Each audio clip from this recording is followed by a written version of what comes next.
Ça suffit, 43 ans. Ça suffit. Et nous avons un candidat qui a vaincu. Nous allons entrer dans l'histoire avec le peuple camerounais qui est sorti pour voter massivement Issa Chiruma. Donc que Biya fasse comme un homme d'État, comme son ami Abdou Diouf a fait. C'est ça qu'on attend de lui, d'un homme d'État. Est-ce qu'on peut attendre un contentieux post-électoral?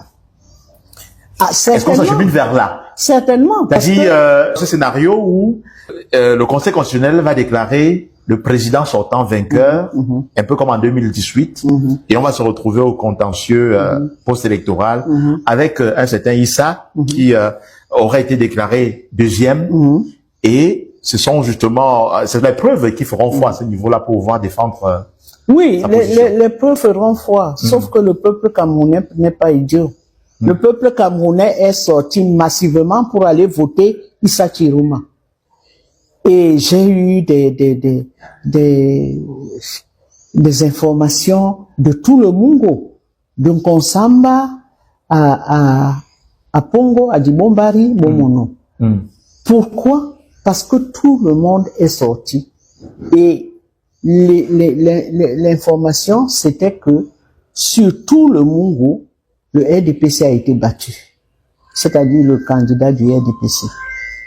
Donc, ça veut dire que tout le monde a vu ça. Les gens ont envoyé des images, des dépouillements. Et ces choses-là font foi. Ce ne sont pas des gens qui sont allés se cacher quelque part et puis ça, on a montré aux yeux du monde que Issa a écrasé le match. Et si Issa a écrasé le match, maintenant, les tripatouillages qui vont être faits, c'est de la haute responsabilité du Conseil constitutionnel qui va proclamer les lois d'entrer dans l'histoire. Entrer dans l'histoire, c'est dire que ça suffit, 43 ans, ça suffit. Et nous avons un candidat qui a vaincu. Nous allons entrer dans l'histoire avec le peuple camerounais qui est sorti pour voter massivement Issa Chiruma. Alors, si le Conseil constitutionnel choisit de finir dans la poubelle de l'histoire, qu'il essaye de tenter. Mais quand on sortira de cet épisode-là, ils auront du mal à regarder leurs enfants dans les yeux ou de leurs descendants si ce sont leurs petits-enfants. Vu la posture justement des membres de ce Conseil constitutionnel aujourd'hui qui sont nommés par le président de la République. Oui, et il va donner beaucoup d'argent. Est-ce qu'il serait évident que c'est-à-dire le président s'avise à aller quelqu'un d'autre? Je m'en fous. Parce que il y a une certaine observation qui fait croire justement, qui laisse croire que puisqu'il a été nommé par le président, il faudrait justement qu'il retourne l'ascenseur. On a vu également ça n'a rien à voir, oui. C'est une institution républicaine. Il faut qu'ils sauvent leur âme, si on peut parler comme les chrétiens. Parce que l'histoire va retenir, comme on a retenu en 92, que Frundi a gagné, mais on a proclamé Biya vainqueur. Et s'ils rééditent ça plus de 30 ans après, là, ils vont finir dans les poubelles de l'histoire. Et je dois dire, je donne un exemple. En l'an 2000, il y a une élection au Sénégal, où il y a Abdoulaye Wade et le président sortant, c'est-à-dire Abdou Diouf. D'abord, Abdou Diouf est plus jeune que Biya. Abdou Diouf vient de fêter ses 90 ans. Il est né en 35. Biya est né en 33. Donc, il y a 25 ans que cela s'est passé. Qu'est-ce qui s'est passé? Il y a un organe national qui est chargé des élections. Il s'appelle l'ONEL. Et celui qui est le président de l'ONEL, c'est le chef d'état-major des armées. L'ONEL pour le Cameroun? Oui. Non, au Sénégal. Au Sénégal, l'ONEL, on a copié ce nom-là. On a copié juste, ok. Voilà.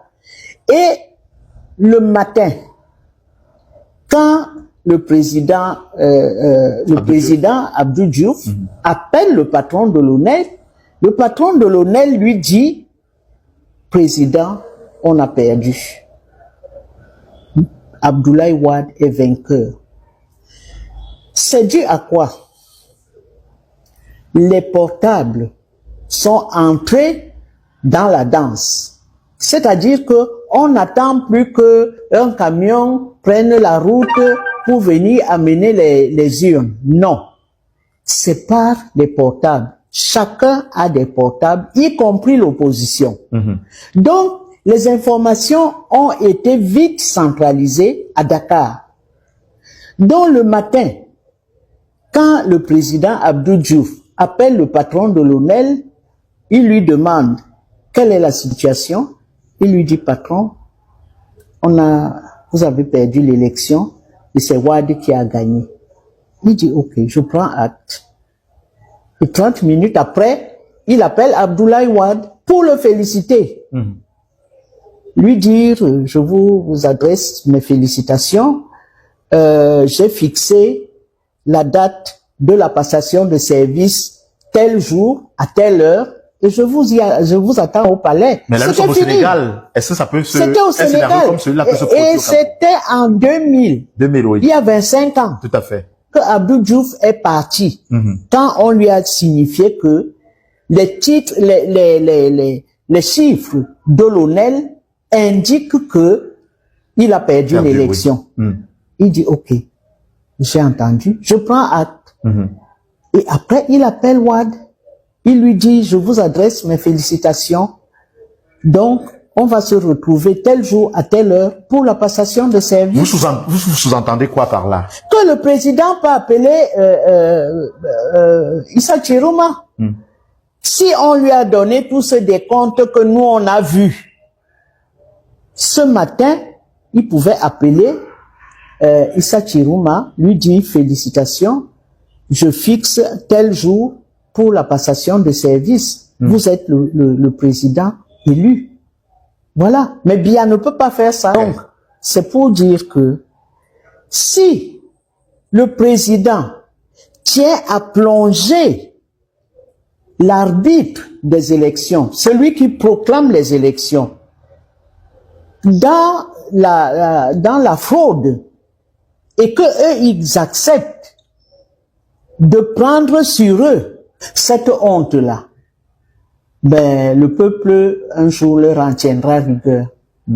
Je crois que si ils sont intelligents, si Clément Ntangana est intelligent, il faut qu'il rassemble le Conseil constitutionnel et leur dire, on a vu les images, ce n'est pas possible, le président a perdu. Et il faut qu'on aille dans le sens de l'histoire. Parce que le peuple tourne la page et vous vous dites que le peuple ne va pas tourner la page, vous vous asseyez sur la volonté du peuple, un jour vous le paierez très cher. Si jamais on arrive justement au contentieux post-électoral, comme vous le dites, est-ce que on peut s'attendre à ce que si ce schéma-là se présentait... Non, ils vont administrer des preuves, Thierry. Oui, maintenant les preuves, est-ce qu'on peut s'attendre à ce que Issa Chiroma Bagari vienne avec des preuves, c'est-à-dire des PV signés des l'ECAM? Parce que ce sont ces PV-là qui feront foi. On va voir. Mais le peuple a déjà été témoin du fait que Issa a écrasé le candidat du RDPC. Le peuple est témoin. Et qu'on dise aujourd'hui, non, tu n'avais pas tel PV, tu n'avais pas tel autre. Et ce raz de marée là, on en fait quoi? Ou parfois, Biya avait 2 voix. Quand Chiroma avait 245 voix. On va faire quoi de ça? Vous avez vu que toute l'opposition a été écrabouillée, c'est-à-dire de temps en temps, Cabral Libi, une voix ici et tout. Le duel, c'était entre Biya et Chiroma. Et dans le duel Biya-Chiroma, Chiroma a écrasé Biya. Donc, ces données-là pèsent plus que est-ce que tel PV est arrivé à temps ou tel autre n'est pas arrivé à temps. Non, le peuple a vu. En direct. On a interdit aux chaînes de télévision de faire une soirée électorale en bonne et due forme, avec des débats. Comme ça se passe ailleurs. Comme ça se passe ailleurs.